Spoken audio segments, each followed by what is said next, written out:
Assalamualaikum warahmatullahi wabarakatuh. Apa kabar teman-teman semuanya? Semoga teman-teman semuanya dalam keadaan sehat walafiat. Amin ya rabbal alamin. Langsung saja saya di sini akan menjelaskan tentang apa dan bagaimana verifikasi data, yang tentunya ini juga penting, perannya cukup sentral dalam hal penelitian. Langsung saja, verifikasi data atau proses pengumpulan data itu sangat diperlukan tentunya teman-teman dalam proses penelitian. Tujuannya apa? Agar diperoleh data yang relevan untuk menguji hipotesis. Nah, dalam kerangka berpikir ilmiah, verifikasi data termasuk berpikir empiris yang dilakukan setelah berpikir rasional selesai sampai membuahkan hipotesis. Nah, pengamatan mulai dilakukan di lapangan itu untuk memperoleh data, yakni informasi yang kebenarannya dapat dipertanggungjawabkan. Adapun data-data yang diperlukan itu bisa berupa data dalam bentuk kualitatif, bisa juga dalam bentuk kuantitatif. Nah, perbedaannya bagaimana Pak antara kualitatif dengan kuantitatif? Nah, data kualitatif ini berkenaan dengan nilai seperti baik, sedang, kurang, dan lain sebagainya. Lalu untuk data kuantitatif itu selalu berkenaan dengan ukuran jumlah dalam bentuk angka-angka. Sampai sini paham ya? Nah, tanpa data yang benar dan akurat ini, pengujian hipotesis bisa keliru, sehingga kesimpulan yang diperoleh juga salah.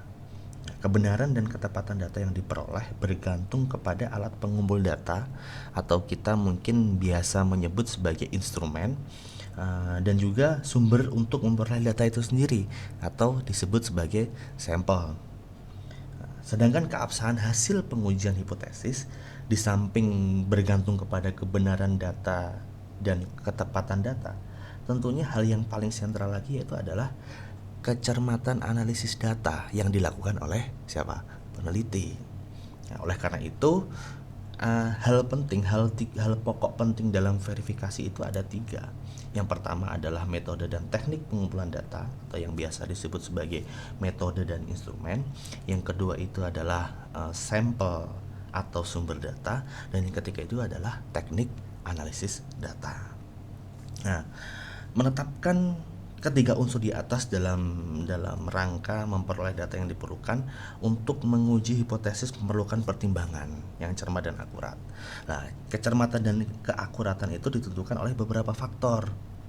Nah, ini faktor-faktornya antara lain, yakni yang pertama adalah hakikat variabel yang diteliti, dalam pengertian apakah variabel yang akan diteliti telah terjadi atau harus terlebih dahulu diadakan atau dimanipulasi oleh peneliti.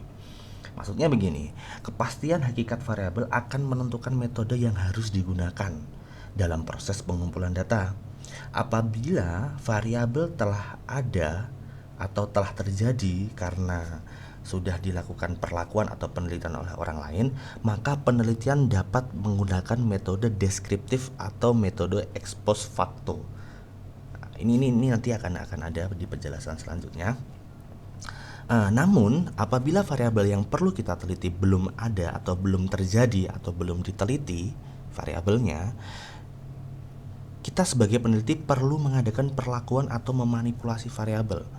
Artinya perlu menguji variabel tersebut, maka kita diharapkan kepada yang namanya metodenya apa kalau belum pernah diteliti, metode eksperimen. Nah, yang kedua, di situ ada definisi konsep dan definisi operasional setiap variabel yang diteliti.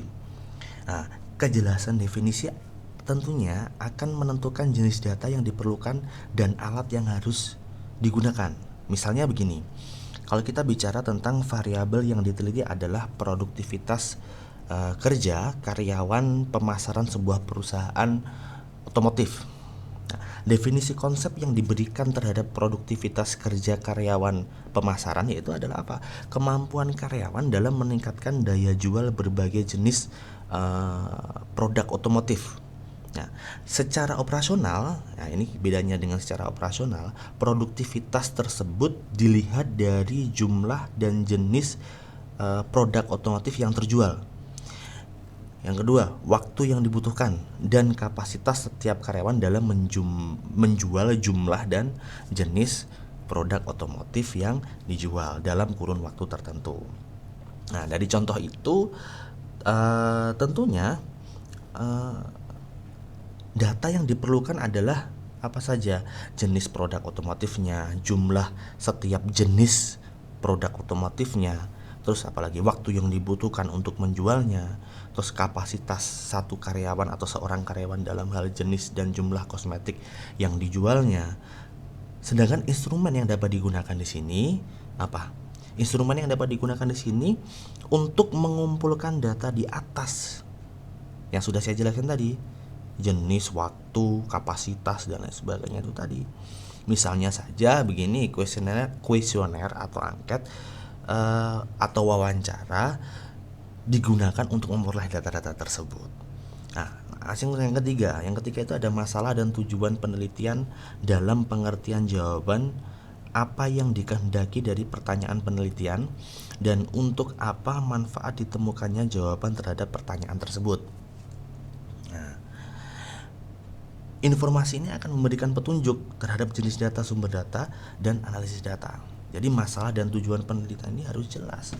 Nah, dengan berpedoman terhadap rambu-rambu ini sebagai landasannya, diharapkan penentuan, pemilihan, dan penggunaan metode dan instrumen serta sumber data dan teknik analisis datanya itu tidak semrawut ya, sehingga data yang diperoleh itu bermakna dan fokus terhadap proses menguji hipotesis itu.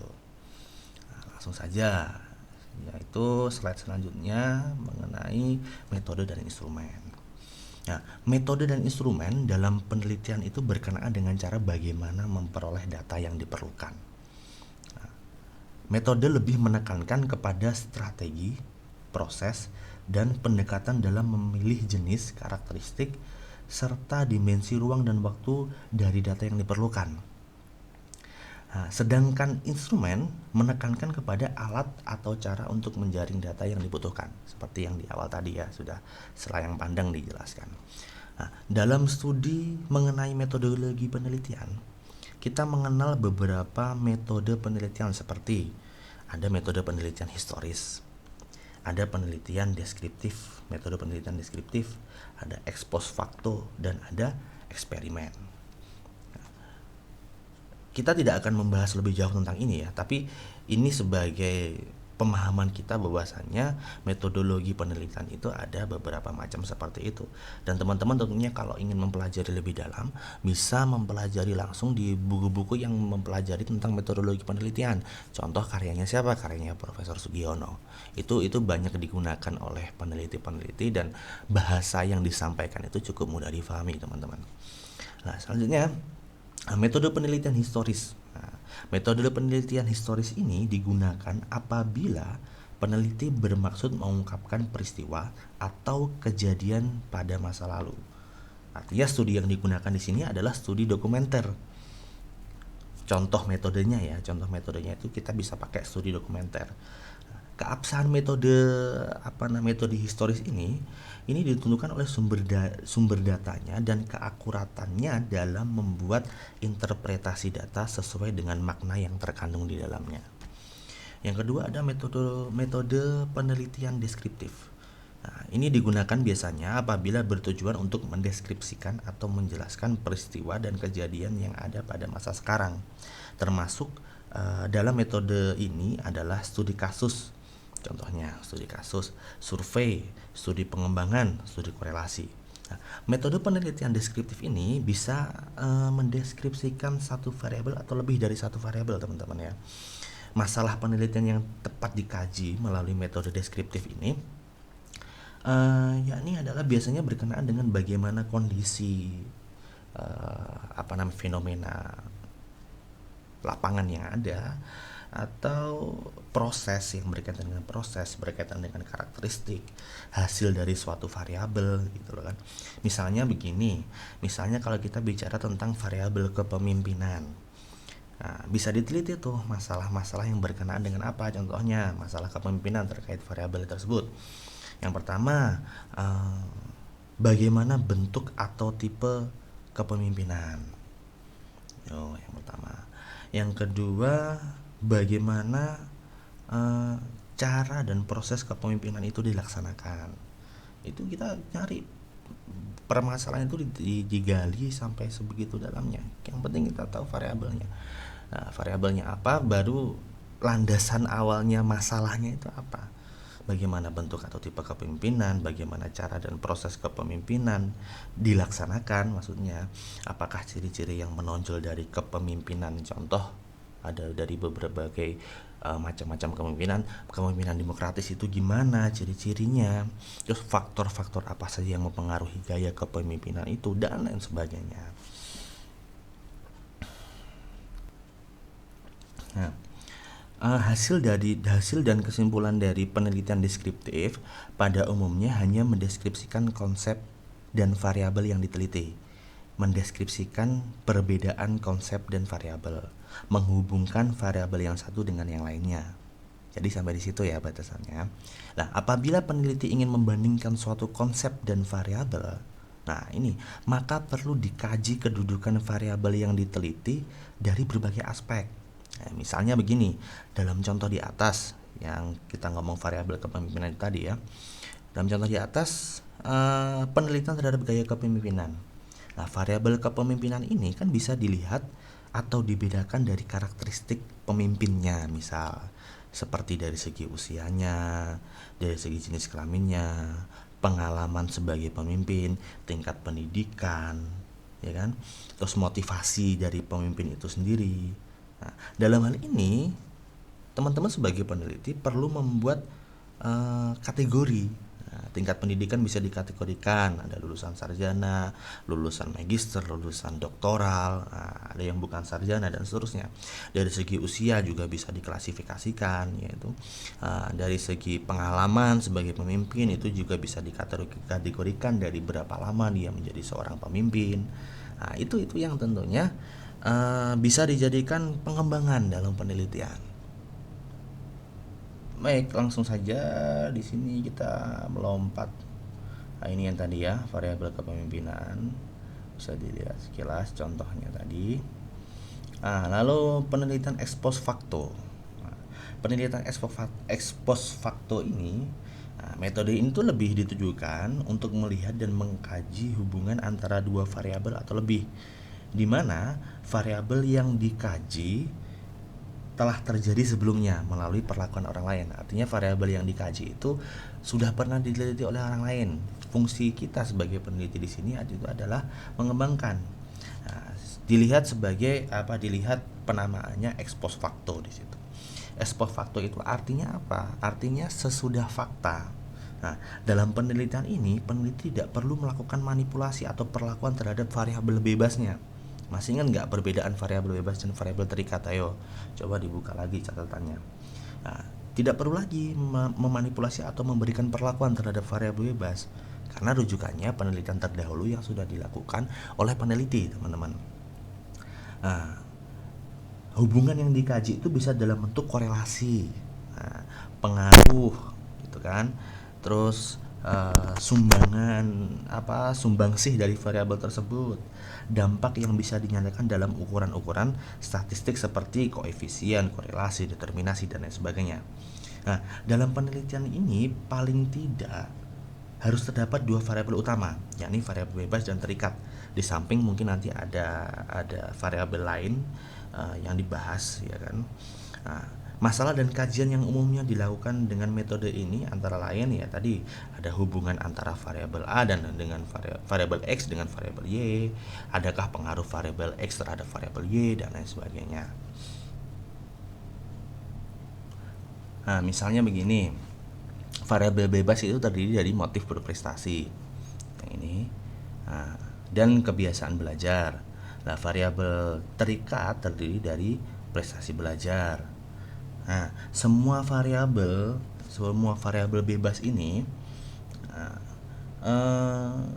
diukur oleh teman-teman sebagai peneliti dengan instrumen tertentu. Nah, variabel terikat bisa diukur oleh peneliti, bisa pula peneliti menggunakan hasil pengukuran yang telah ada. Misalnya menggunakan mungkin indeks prestasi, kalau kita ngomong soal prestasi ya, indeks prestasi yang telah dicapai oleh mahasiswa dalam semester tertentu. Nah, kita bisa menggunakan rujukan informasi itu. Jadi indeks prestasi yang telah dicapai oleh mahasiswa dalam semester tertentu. Jadi kan kita udah bisa mengetahui. Nah, tinggal fokusnya yaitu adalah variabel bebasnya yang diukur ini. Nah, motivasi berprestasi dan kebiasaan belajar. Karena indeks prestasinya kita udah dapet nih, indeks prestasinya. Nah, melalui analisis statistika tentunya kita dapat mengkaji koefisien korelasinya nih. Ya, hubungannya kita bisa lihat nih, kemungkinan hubungannya. Ya, ini adalah motif berprestasi dengan prestasi akademik. Terus yang kedua ada kebiasaan belajar dengan prestasi akademik. Yang ketiga motif berprestasi dan kebiasaan belajar. Keduanya antara motif berprestasi dan kebiasaan belajar dengan prestasi akademik. Nah, muncul kan kalau kita udah tahu bagaimana mengkonstruksikan, bagaimana merumuskan masalah, bagaimana peka terhadap masalah. Lalu kita bisa, kalau masalahnya udah ada, kita udah bisa melakukan analisis statistiknya. Kita kaji secara koefisien kalau katanya ex post facto ini. Setelah fakta ini. Nah, ini bisa. Gitu ya. Baik, langsung saja. Kita agak ngebut agak lumayan banyak nih. Selanjutnya ada metode eksperimen. Nah, metode eksperimen ini seperti halnya hampir sama sebenarnya seperti metode ex post facto. Nah, metode eksperimen ini mengkaji hubungan dua variabel atau lebih. Nah, perbedaannya terletak dalam hal variabel bebasnya. Nah, pada metode eksperimen ini, peneliti harus melakukan manipulasi atau perlakuan terhadap variabel bebas. Melakukan pengukuran sendiri terhadap variabel bebas dan variabel terikat. Misalnya penelitian mengenai pengaruh metode diskusi terhadap kemampuan memecahkan masalah. Nah, metode diskusi ini adalah variabel bebas yang oleh peneliti akan dilihat pengaruhnya terhadap kemampuan memecahkan masalah sebagai variabel terikat. Oke. Bila menggunakan metode eksperimen, nah ini yang perlu diketahui. Kalau kita pakai metode eksperimen, maka si peneliti harus mengintroduksi metode diskusi itu. Kemudian ia mengukur hasilnya melalui kemampuan siswa dalam memecahkan masalah. Nah, apabila kemampuan siswa memecahkan masalah cukup tinggi, berarti dapat disimpulkan apa? Oke, betul. Metode diskusi cukup memberikan pengaruh atau berpengaruh. Tapi kebalikannya, kalau kesimpulan tersebut belum sepenuhnya dapat dipercaya sebab tidak ada alat kontrol sebagai pembanding metode diskusi, nah kelemahan ini dapat diatasi dengan apa? Dengan memasukkan variabel kontrol ke dalam pola eksperimen. Nah, ini berarti pola eksperimen harus dibuat sedemikian rupa agar hasil yang diperoleh betul-betul merupakan akibat dari manipulasi variabel bebas, bukan oleh faktor lain. Nah, jadi gini, dalam contoh tersebut, maka langkah yang harus ditempuh adalah sebagai berikut, teman-teman. Yang pertama, pilih 2 kelas siswa yang homogen dari segi kemampuan, usia, tingkat pendidikan, dan lain-lain. Kalau bisa, ukur dahulu kemampuan siswa di 2 kelas tersebut dengan tes tertentu sehingga kemampuan kedua kelas itu mendekati kesamaan. Nah, kita bisa pakai indeks prestasi tadi. Kalau kita ngomong soal prestasinya, jadi prestasi antar kedua kelas itu atau prestasi siswa itu kalau bisa sama. Itu bisa dilihat dari minta guru wali kelasnya untuk melihat nilainya yang sama mana-mana aja untuk dijadikan fokus penelitian, subjek penelitian. Kalau usia kemungkinan kalau satu rating satu angkatan itu kan pasti sama ya usianya. Nah, itu yang A, yang pertama. Yang kedua yaitu adalah dari 2 kelas tersebut, satu kelas ditetapkan sebagai kelompok eksperimen. Misalnya kelas A ya. Dan satu kelas lagi ditetapkan sebagai kelompok kontrol, misalnya kelas B anggaplah ya. Nah, kepada kelas A sebagai peneliti, kepada kelas A diberikan metode diskusi, misalnya sebanyak 5 kali pertemuan. Nah, kepada kelas B diberikan metode lain selain diskusi, misalnya mungkin metode ceramah. Nah, selama 5 pertemuan juga sama, pertemuannya sama cuma metodenya berbeda. Nah, materi yang didiskusikan dan yang diceramahkan harus sama. Jadi materinya sama walaupun metodenya berbeda. Karena kita ingin melihat metode diskusi, maka kita harus memiliki pembanding metode yang lain. Nah, materi yang didiskusikan kan sama. Nah, demikian pula lamanya kegiatan, sama-sama 5 pertemuan. Kelengkapan mengajarnya juga harus sama dan lain sebagainya. Usahakan yang berbeda itu hanya metodenya saja. Itu yang ketiga. Yang keempat adalah setelah 5 pertemuan selesai, kepada kelas A dan kelas B diberikan tes kemampuan memecahkan masalah.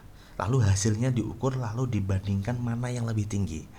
Jadi begitu ya teman-teman kalau eksperimen.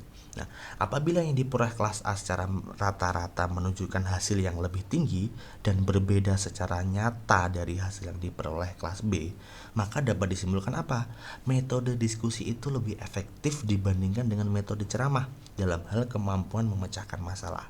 Nah, artinya apa? Artinya metode diskusi itu memberikan pengaruh nyata terhadap kemampuan memecahkan masalah dibanding dengan ceramah. Jadi gitu kalau untuk eksperimen ya. Bisa dipahami insyaallah ya. Sorry. Oke. Bentar. Aduh. Selanjutnya kita masuk di instrumen penelitian. Nah, instrumen penelitian itu adalah alat untuk memperoleh data. Mungkin udah tahu semuanya, harus nganti apal.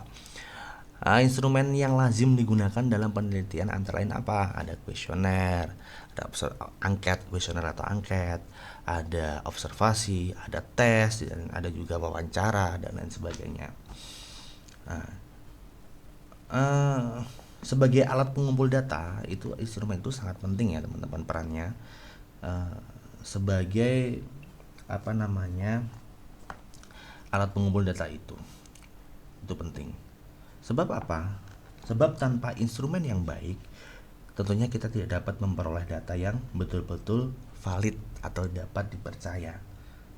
Yang akhirnya kalau instrumennya saja nggak bisa dipercaya, otomatis kesimpulan penelitiannya juga akan salah. Pertanyaan pertama yang harus diajukan peneliti sebelum menyusun instrumen itu yaitu adalah apa? Jenis data yang diperlukan untuk dapat menguji hipotesis. Nah, persoalan ini menyangkut skala hasil pengukuran. Nah, di sini ada 4 skala. Yang pertama adalah skala pengukuran nominal atau penggolongan, skala ordinal atau penggolongan penggolongan dan urutan, ada skala interval memiliki sifat penggolongan urutan dan jarak, dan skala rasio.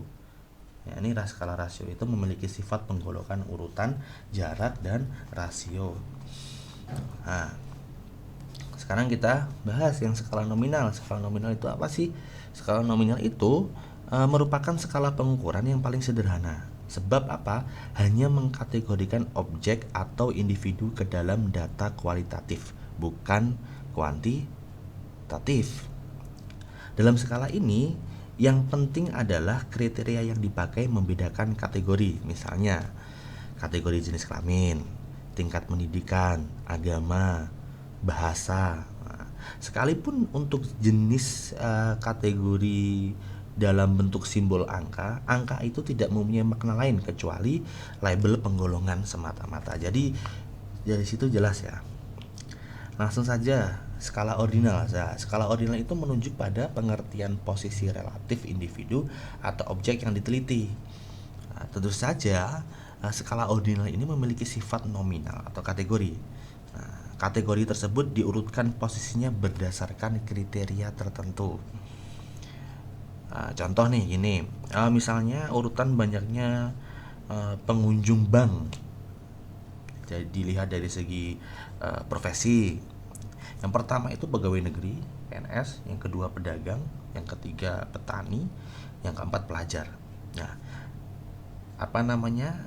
antara PNS, pedagang, petani, pelajar itu menunjukkan ranking ya teman-teman. Ini untuk skala ordinal, sehingga dapat diartikan bahwa PNS lebih banyak mengunjungi bank daripada pedagang.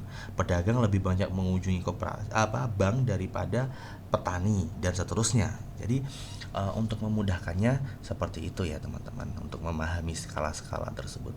Selanjutnya ada skala interval. Nah, skala interval ini adalah skala yang memberi atau mempunyai jarak yang sama dari suatu titik asal yang tetap. Nah, dalam skala interval ini, sifat nominal dan sifat ordinal berada di dalamnya.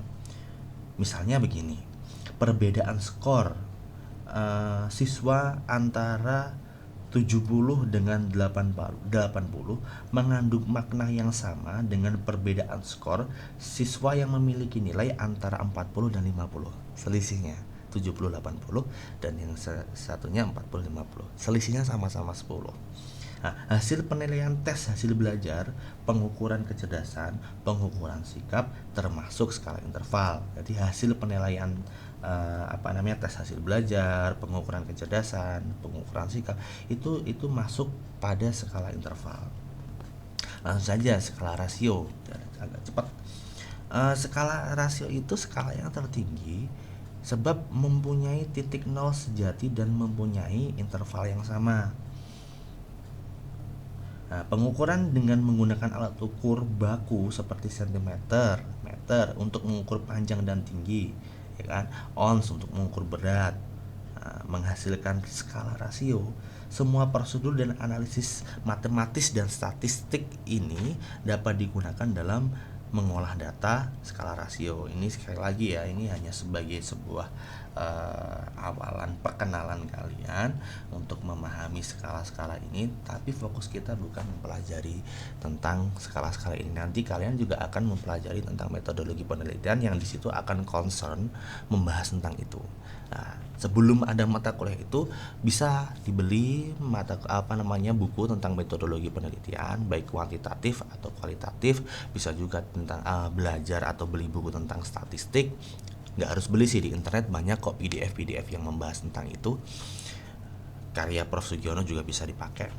Itu bisa sebagai gambaran teman-teman semuanya untuk sekiranya bisa gitu loh, sekiranya bisa belajar gitu loh. Nanti karena pasti di metodologi penelitian akan membahas tentang itu, teman-teman.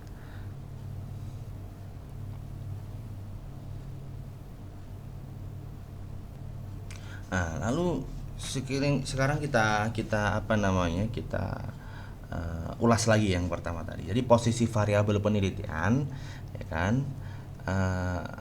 Variabel penelitian itu harus di breakdown, harus dikonstruksikan, harus diturunkan gitu loh, harus dibedah melalui definisi konsep dan operasional. Nah, ketika kita sudah bisa mengklasifikasikan definisi konsep dan definisi operasionalnya, baru kita bisa nge-breakdown atau mengkonstruksikan menjadi indikator variabel.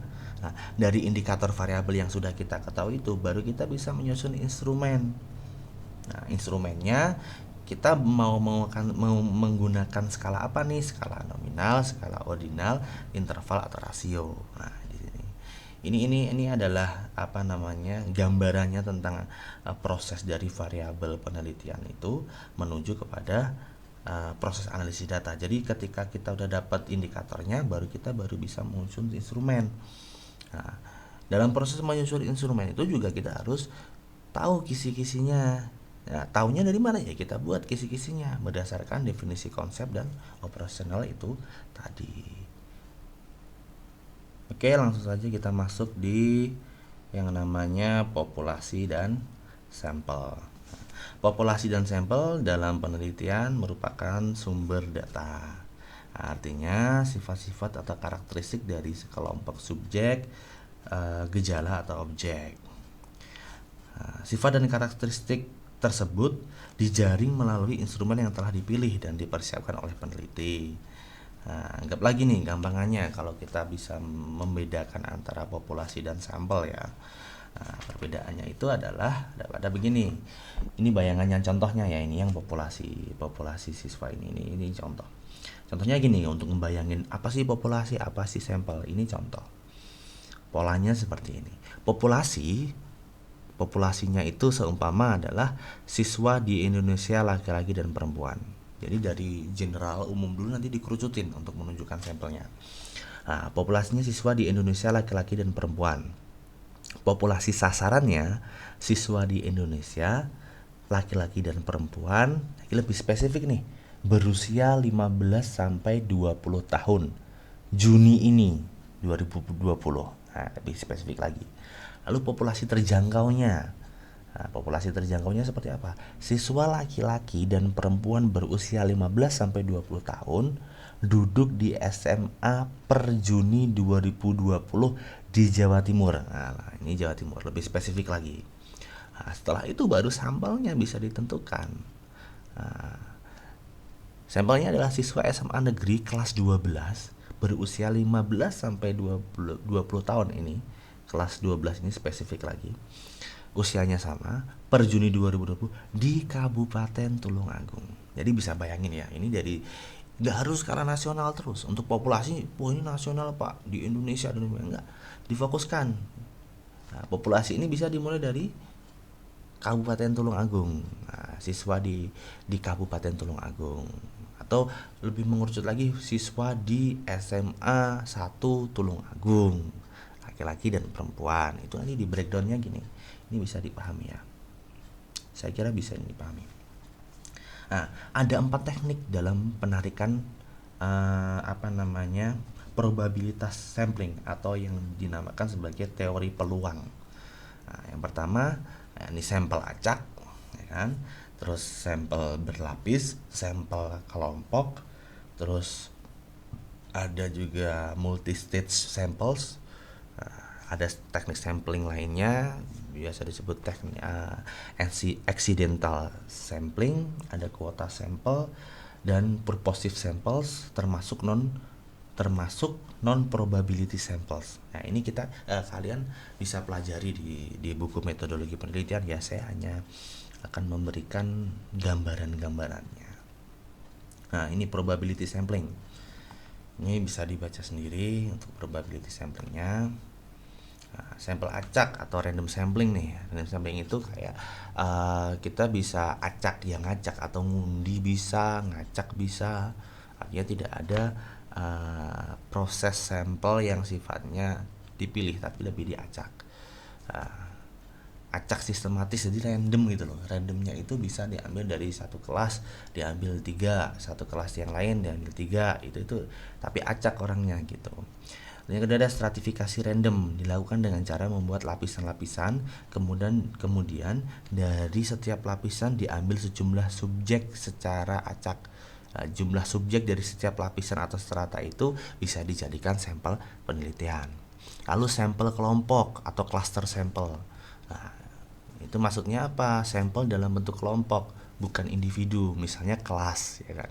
Yang diambil sampelnya itu langsung kelas, bukan lagi siswa dalam kelas itu diambil berapa. Itu udah sifatnya ini cluster atau kelompok, ya kan?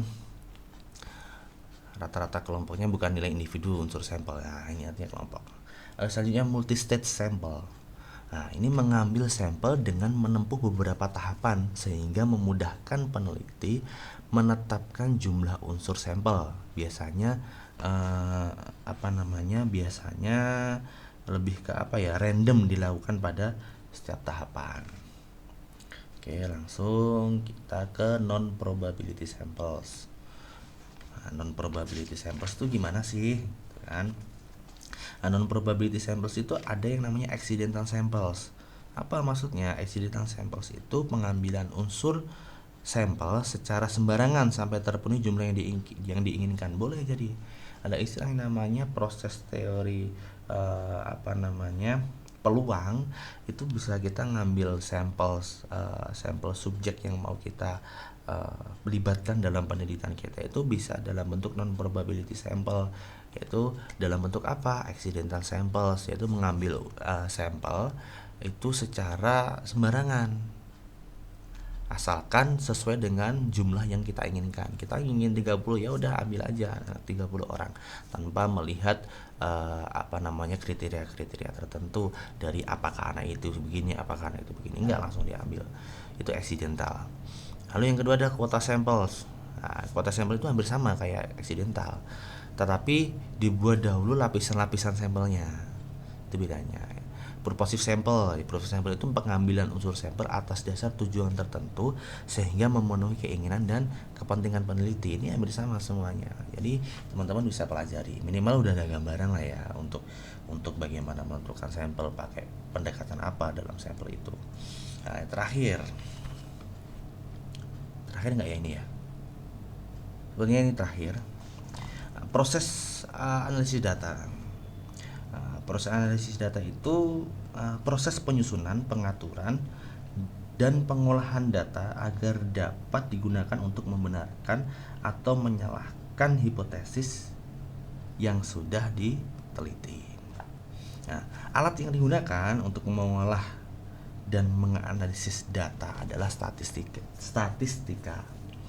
Atau sekarang itu udah ada softwarenya teman-teman, itu udah lebih memudahkan teman-teman untuk proses menganalisis data, itu namanya SPSS ya. Nanti bisa di browse ya tentang SPSS itu seperti apa. Jadi alat software statistik untuk mengolah data atau menganalisis data. Nah, ada dua macam statistika yang biasanya digunakan untuk mengolah dan menganalisis data, yakni statistika deskriptif dan statistika analitik atau inferensial. Nah, statistika deskriptif itu digunakan untuk mengolah data dan mendeskripsikan data tersebut dalam bentuk tampilan data yang bermakna dan mudah difahami oleh orang lain. Misalnya apa? Nah, misalnya dalam bentuk tabel-tabel frekuensi, ya kan? Ada grafik, nilai rata-rata, dan lain sebagainya. Nah, untuk statistik analitik terutama digunakan untuk keperluan pengujian hipotesis dan untuk membuat generalisasi atau inferences data sampel terhadap populasinya. Jadi untuk membuat generalisasi data sampel terhadap populasi. Nah, teknik-teknik korelasi, uji kesamaan dua rata-rata, uji signifikansi, dan teknik-teknik statistik lain seperti regresi, ANOVA itu merupakan contoh dari statistik analitik. Ini gambaran aja ya. Baik. Nah, langkah-langkahnya sekarang kita belajar langkah-langkah dan prosedur proses pengolahan data itu seperti apa. Gambarannya itu. Yang pertama apa? Membersihkan data. Artinya apa? Artinya memeriksa kembali jawaban responden. Nah, instrumen tadi itu ya. Instrumen itu apa aja tadi itu? Ada kuesioner, ada observasi, ada tes, ada wawancara itu ya. Nah, membersihkan data artinya apa? Memeriksa kembali jawaban responden. Apakah setiap pertanyaan yang dijawabnya, ya kan? Kalau dijawab, apakah cara menjawabnya sudah betul? Jadi semua kuesioner, kalau kita pakai kuesioner yang dikasihin ke siswa atau objek penelitian kita itu apa benar-benar jawabannya itu sudah diisi semua, ya kan? Dan apakah cara menjawabnya sudah betul? Mungkin teman-teman sudah ada nih yang pernah ngisi kuesioner ya. Yang kedua, membuat coding. Artinya apa? Artinya memberikan tanda atau kode agar mudah memeriksa jawaban untuk keperluan kalau kita pakai CBT atau memakai komputer ya untuk proses pengkodingan, penandaan mana jawaban yang nilainya. Kalau instrumen kuesioner itu ada 4, 3, 2, 1 itu taruhlah. 4 itu ada sangat tidak suka dan sebagainya, itu kan ada nilainya. Nah, itu kita harus tandain tuh. Kalau komputer kan otomatis harus ada sistem artificial intelligence yang untuk mengatur itu. Nah, yang ketiga, melakukan scoring atau pemberian angka, khususnya pada data yang dikuantifikasikan dan menghitungnya untuk setiap jawaban respondennya dihitung. Makanya dibuat coding, habis dibuat coding, baru kita kalau udah ada codingnya kan tinggal scoring aja, di scoring si responden ini mengisi apa, nilainya berapa dan seterusnya. Lalu yang keempat, menggolongkan kategori jawaban dalam tabel-tabel, baik tabel frekuensi maupun tabel skor atau nilai sesuai dengan keperluan. Yang kelima, mengolah atau menghitung data dengan statistik deskriptif seperti proporsi, ranking, nilai rata-rata hitung, modus, median, simpangan baku, variansi sesuai dengan kepentingan peneliti. Itu nanti teman-teman bisa pelan-pelan pelajari itu. Yang keenam, mendeskripsikan hasil-hasil perhitungan tersebut dalam bentuk tabel, grafik, dan lain-lain. lalu membuat interpretasi hasil pengolahan tersebut dalam bentuk pernyataan-pernyataan verbal sesuai dengan permasalahan penelitian. Yang ke-8, analisis data lebih lanjut untuk uji hipotesis. Baik, mungkin itu yang bisa saya sampaikan untuk konklusi terkait tentang materi ini, yang tentunya menurut saya sangat penting untuk kalian ketahui karena ini proses perannya cukup sentral dalam penelitian. Jadi minimal kalian sudah tahu gambarannya, dan ketika tahu gambarannya seperti apa, kalian bisa mempelajari fokusnya kemana untuk melakukan penelitian itu bisa lebih jelas, dan referensi seperti apa yang digunakan, tema-tema, materi-materi atau submateri yang hendak digunakan itu teman-teman sudah bisa punya gambaran. Mungkin itu yang cukup saya sampaikan. Ada kurang lebihnya saya mohon maaf. Assalamualaikum warahmatullahi wabarakatuh.